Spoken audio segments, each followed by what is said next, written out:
నమస్తే, welcome to our channel.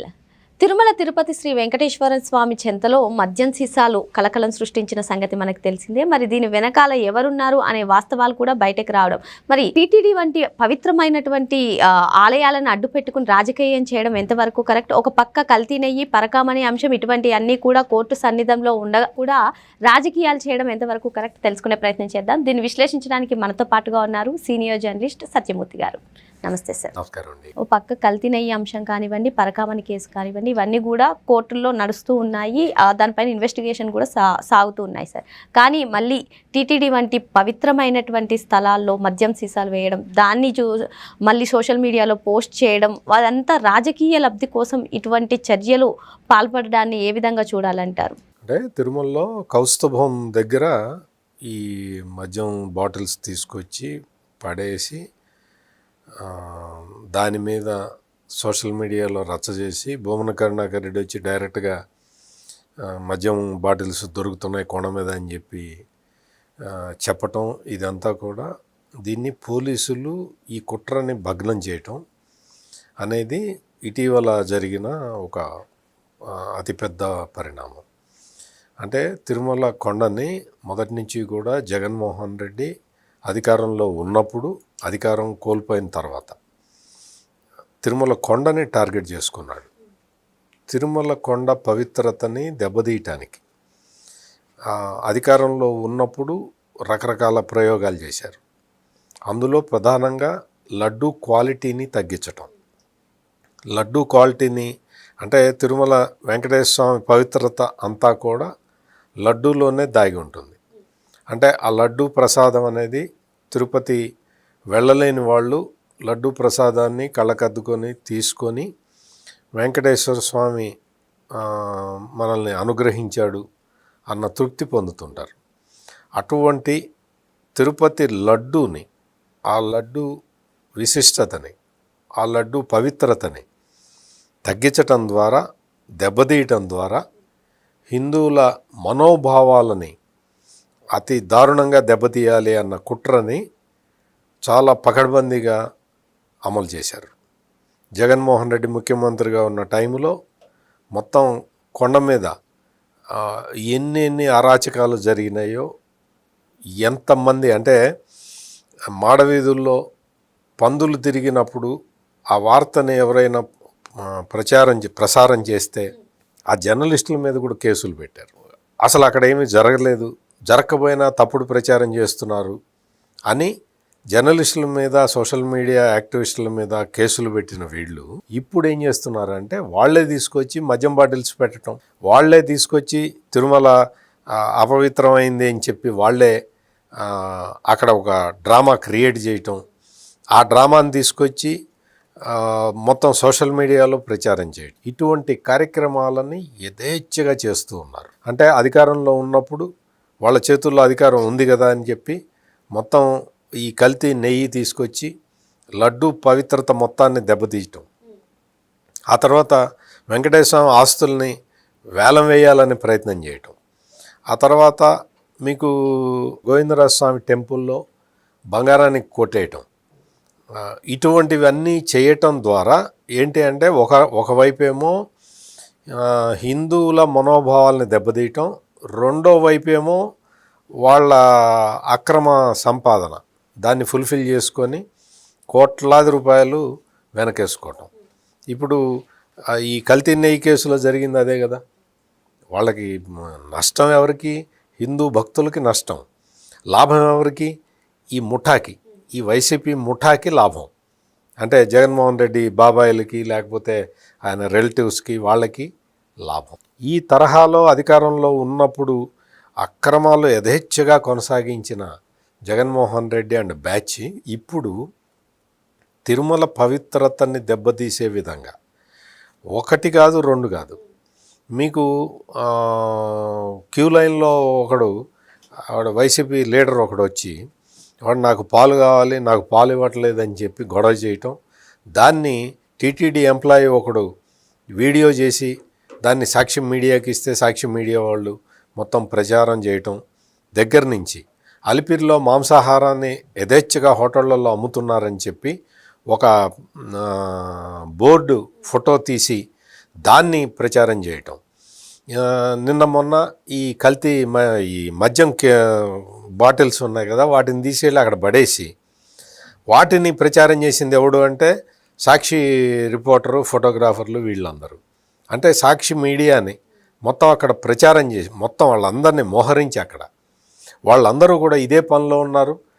Tirumala పవిత్రతకి సంబంధించిన items ఏమి దొరక్కపోతే వాళ్ళే క్రియేట్ చేస్తూ ఉన్నారు. ఎంత బాధాకరమో మీరు ఆలోచించండి ఒకసారి. అంటే సార్, అధికారంలో ఉన్నప్పుడు మీరు అన్నట్టుగానే అవినీతి చేసి అక్రమ సంపాదనలు అయిపోయాయి. ఇప్పుడు అధికారం కోల్పోయిన తర్వాత టీటీడీ వంటి పవిత్రమైన స్థలాన్ని ఉపయోగించుకుని రాజకీయ లబ్ధి పొందడం ఎంతవరకు కరెక్ట్? అంటే మరి వీటన్నిటినీ కూడా ప్రజలు గమనిస్తూనే ఉన్నారు కదా, అయినా వైసీపీ ఎందుకు ఆ విధంగానే అడుగులు వేస్తూ ఉంది? అంటే వాళ్ళకి ఏంటి అంటే, ఇప్పుడు కూటమి ప్రభుత్వం వచ్చిన తర్వాత మళ్ళీ ఆలయాల్ని అన్ని ఆలయాలని కొంచెం వాటి పవిత్రతను పెంచడానికి రకరకాల చర్యలు తీసుకుంటూ ఉన్నారు. పవన్ కళ్యాణ్ లాంటి వ్యక్తి అయితే సనాతన ధర్మం గురించి పబ్లిక్లోనే మాట్లాడుతూ ఉన్నాడు, సనాతన ధర్మాన్ని సపోర్ట్ చేస్తూ ఉన్నాడు. మీకు చంద్రబాబు నాయుడు అయితే ఆయన ఈ టెంపుల్కి సంబంధించి వాటి పవిత్రతను ఒకవైపు కాపాడుతూ, ఇంకొక వైపు ఈ టెంపుల్ టూరిజాన్ని డెవలప్ చేయడానికి ఆయన అన్ని చర్యలు తీసుకుంటూ ఉన్నాడు. అంటే భక్తులు ఎక్కువ మంది రావాలి ఈ ప్లేసులకి అనేది చంద్రబాబు నాయుడు ఉద్దేశం. భక్తులు ఎక్కువ మంది రావాలి అంటే తగిన సౌకర్యాలు కల్పించాలి. సౌకర్యాలు కల్పించే క్రమంలో మొత్తం రాష్ట్ర ప్రభుత్వం నిధులు ఖర్చు పెట్టడమే కాకుండా ఈ మొత్తం అంటే ఈ టూరిజానికి సంబంధించిన ప్యాకేజీలు డెవలప్ చేయటం, కేంద్ర ప్రభుత్వం స్కీమ్ ఉంది, ఆ స్కీమును ఉపయోగించుకోవటం, ఇటువంటివన్నీ కూడా చేయటానికి కూటమి ప్రభుత్వం రకరకాల చర్యలు తీసుకుంటున్నది. ఇవన్నీ తీసుకుంటే మరి ప్రభుత్వానికి మంచి పేరు వస్తుంది కదా, హిందువుల్లో విశ్వాసం పెరుగుతుంది కదా. అది పెంచకుండా ఉండాలంటే ఏం చేయాలి అంటే మీకు తిరుమలలో మద్యం బాటిల్స్ దొరికినాయని, నాన్ వెజిటేరియన్ యథేచ్ఛగా దొరుకుతున్నదని, లేదు అక్కడ ఏదో వాళ్ళు ఇది జరిగిందని అది జరిగిందని, ఇట్లా రకరకాలుగా ఈ భూమన కరుణాకర్ రెడ్డి అనే ఒక ప్రాణి అక్కడ తిరుగుతూ స్వామివారికి ఇంత అపచారం చేస్తూ ఉన్నది. ఈ భూమన కరుణాకర్ రెడ్డి తిరుపతిలో పెద్ద గుండాల్ని వేసుకొని తిరుగుతూ యథేచ్ఛగా తిరుగుతూ ఉంటే మొత్తం మనం అంతకు ముందర చూసాం. ఒక విష్ణుమూర్తి విగ్రహం అని చెప్పి ఒక విగ్రహం దగ్గర అతను ఎంత డ్రామా ఆడాడో మనం చూసాం. ఇట్లా ఒకటి కాదు, రెండు కాదు, ఎన్ని డ్రామాలు, ఎన్ని నాటకాలు ఆడుతున్నారంటే అక్కడ తిరుపతి పవిత్రతని దెబ్బతీయటానికి భూమన కరుణాకర్ రెడ్డి మొత్తం పగబట్టి ఉన్నాడు అక్కడ. అటువంటి భూమన కరుణాకర్ రెడ్డిని కంట్రోల్ చేయటానికి రాష్ట్ర ప్రభుత్వం ఇప్పటికైనా కఠిన చర్యలు తీసుకోవాల్సిన అవసరం ఉంది. ఆ తగిన ఆధారాలు, సాక్ష్యాలు అన్నీ సేకరించి అతన్ని కంట్రోల్ చేయకపోతే, అతన్ని కట్టడి చేయకపోతే, అతను గోశాల మీద అబాండాలు వేసినట్టే అన్ని రకాల అపనిందలు మోపటానికి అతను రెడీగా ఉన్నాడు. అతను వచ్చి ఈ మద్యం బాటిల్స్ వేయించిన వ్యక్తి భూమన కరుణాకర్ రెడ్డి వ్యక్తిగత ఫోటోగ్రాఫరే, సాక్షికి సంబంధించిన అతను వచ్చి బాటిల్స్ పెడుతున్నది మొత్తం సీసీటీవీ కెమెరాల్లో రికార్డ్ అయింది కాబట్టి పోలీసులు ఆ కేసుని ఛేదించగలిగారు. పోలీసులకి సవాల్ విసురుతున్నారు. ఆ కౌస్తుభం గెస్ట్ హౌస్ పోలీసులకి సంబంధించిన అక్కడే తీసుకొచ్చి మీరు ఈ బాటిల్స్, మద్యం బాటిల్స్ పెట్టి పోలీసులు చేతైతే దమ్ముంటే పట్టుకోండి అని చెప్పి సవాల్ విసరటం భూమన కరుణాకర్ రెడ్డి. అక్కడ పోలీసులు కూడా గ్రహించాలి, పోలీసులు కూడా గుర్తించాలి. పోలీసులు కూడా ఇంకా ఉపేక్షిస్తే నిజంగా ప్రభుత్వానికి చెడ్డ పేరు వస్తుంది. ఎందుకు అంటే ఇన్ని రకాల కుట్రలు పన్నుతున్నారు. వీళ్ళందరికీ కూడా హిందూ మతం మీద నమ్మకం లేదు, హిందూ భక్తులు అంటే గౌరవం లేదు, హిందూ దేవుళ్ళు అంటే భక్తి లేదు, ఏదీ లేదు. వీళ్ళందరూ కూడా కేవలం రాజకీయాల కోసం, వీళ్ళు నమ్మేది, వీళ్ళు ఆచరించేది వేరే మతాలు. ఆ మతాల కోసం అని చెప్పి హిందూ మతాన్ని బలిపెట్టడానికి వీళ్ళు శత విధాల ప్రయత్నాలు చేస్తూ ఉన్నారు. దీన్ని పోలీసులు మరి ముఖ్యంగా పోలీసులు దీని మీద కోటి కళ్ళతోటి నిఘా వేయాలి, నిఘా వేసి పట్టుకోవాలి. నేను ఈ సందర్భంగా నేను న్యాయస్థానాలకి అంటే తిరుపతి జ్యూరిడిక్షన్లో ఉన్న న్యాయమూర్తులకు కూడా నేను ఐఎమ్ రిక్వెస్టింగ్ దెమ్, నేను చాలా ఆవేదనతోటి తిరుపతి ప్రాంతంలో ఉన్న కోర్టులు, ఆ కోర్టులకి వాటిట్లో ఉన్న న్యాయమూర్తులకి నేను చేసే విజ్ఞప్తి ఏంటి అంటే, మీరు ఈ భక్తికి సంబంధించినవి ఏదైనా కేసులు లోకల్ పోలీసులు కేసులు ఫైల్ చేస్తే ఆ కేసుల్ని మీరు చట్టపరంగా లేదు మీరు భారతీయ శిక్షా స్మృతి వీటికి సంబంధించి భారతీయ న్యాయ సంహిత సెక్షన్లు వాటికి సంబంధించి కాకుండా బియాండ్ మీరు ఆలోచించాలి దయచేసి. This is my request. మీరు ఇదేదో చిన్న కేసు ఇదేదో పెద్ద కేసు అనేది చూడమాకండి, దయచేసి చూడమాకండి. ఎందుకంటే ఇది హిందువుల మనోభావాలు దెబ్బతింటే, హిందువుల హృదయాలు గాయపడితే పరిణామాలు చాలా తీవ్రంగా ఉంటాయి. ఇప్పటికే మనం చూస్తున్నాం హిందూ మతం మీద ఎన్ని రకాలుగా దాడులు జరుగుతూ ఉన్నాయో. బంగ్లాదేశ్లో అయితే హిందువులను వేటాడి చంపేస్తూ ఉన్నారు. అటువంటి దుర్భరమైన పరిస్థితుల్లో హిందువులు నిస్సహాయంగా ఉండిపోకూడదు.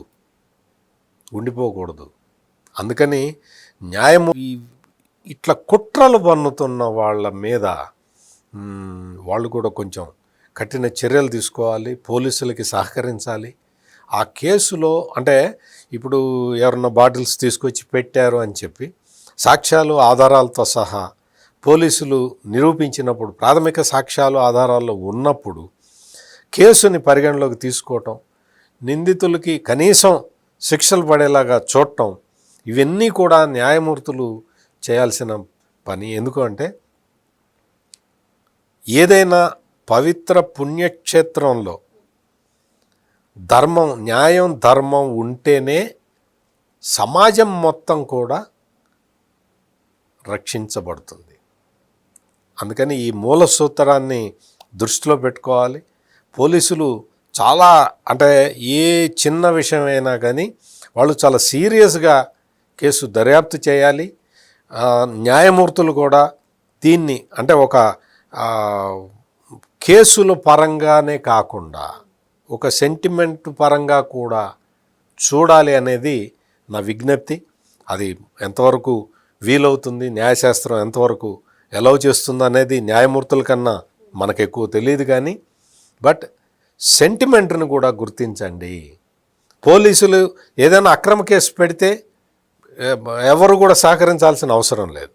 కానీ పోలీసులు సక్రమ కేసు పెట్టినప్పుడు దాని తీవ్రతని గమనించి తగిన చర్యలు తీసుకోవాల్సిందిగా న్యాయమూర్తులను కూడా కోరుతున్నాం. ఎందుకంటే న్యాయస్థానాలకి మించిన దేవుడు దైవత్వం ఇంకెక్కడ ఉండదు కదా. అందుకని న్యాయస్థానాలు కూడా ఈ అంశాన్ని పరిగణలోకి తీసుకోవాలని నా విజ్ఞప్తి.